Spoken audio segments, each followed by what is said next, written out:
জামাতে ইসলাম নিঃসন্দেহে একটা বিভ্রান্ত দল এবং তারা একেবারে মুনাফেক তৈরির কারখানা।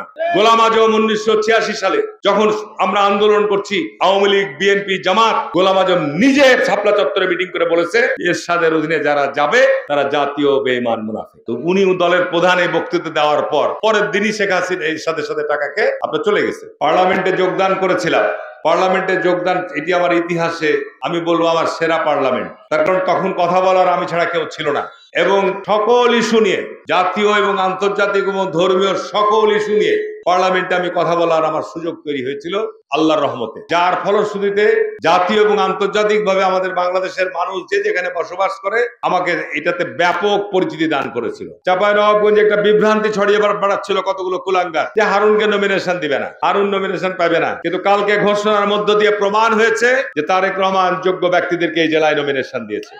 আমরা অতীতে নির্বাচনে প্রতিদ্বন্দ্বিতা করেছি সারা বাংলাদেশে আওয়ামী লীগের সাথে। আওয়ামী লীগ ছিল আমাদের প্রতিযোগী দল, আমাদের সাথে প্রতিপক্ষ দল, কিন্তু বিগত 15 বছরের আওয়ামী লীগের যে শাসন, ভোট ব্যবস্থাকে ধ্বংস করে দিয়ে ক্ষমতায় থাকার জন্য যে গণহত্যা চালিয়েছে, মানুষকে গুম করেছে, মানুষকে বিচার বহির্ভূত হত্যাকাণ্ড ঘটিয়েছে, হাজার হাজার লক্ষ লক্ষ বিএনপি বিরোধী দলের নেতা কর্মীদেরকে মিথ্যা মামলা দিয়ে বাড়ি ছাড়া করেছে। সর্বশেষ 2024 সালের জুলাই আগস্টে ক্ষমতাকে ধরে রাখার জন্য যে গণহত্যা চালিয়েছে আওয়ামী লীগের, তাতে মৃত্যু হয়েছে। আওয়ামী লীগ যদি সেই দিন বিএনপির দাবিটা মেনে নিত, সকল দলকে নিয়ে যদি একটা অবাধ সুষ্ঠু নিরপেক্ষ নির্বাচনের ব্যবস্থা করতো, আওয়ামী লীগ হয়তো ক্ষমতায় যেত না, কিন্তু বিরোধী দলে থাকতো, আবার পরবর্তীতে ক্ষমতায় যাওয়ার সুযোগ থাকতো। জুলাই আগস্টের পরিবর্তনের পর আমার নির্বাচন এলাকায়, সদর এলাকায়, এই জেলাতেই বলা যায় আমার কঠোর নির্দেশনা ছিল প্রশাসন, পুলিশ প্রশাসন এবং প্রশাসনের কাছে যে অন্যায় ভাবে যেন মানুষ কোনো হয়রানির শিকার না হয়। আওয়ামী লীগের সমস্ত লোক খারাপ না, যারা নেতৃত্বে ছিল, যারা দায়িত্বে ছিল, তারা অকাম কুকাম করেছে, কিন্তু এই জন্য সবাইকে দায়ী বন্ধ করা যাবে না। আমাদের বিরুদ্ধে মিথ্যা মামলা দিয়ে হয়রানি করেছে। আমরা যদি একই কাজ করি তাহলে আওয়ামী লীগ আর বিএনপির পার্থক্য কি হলো?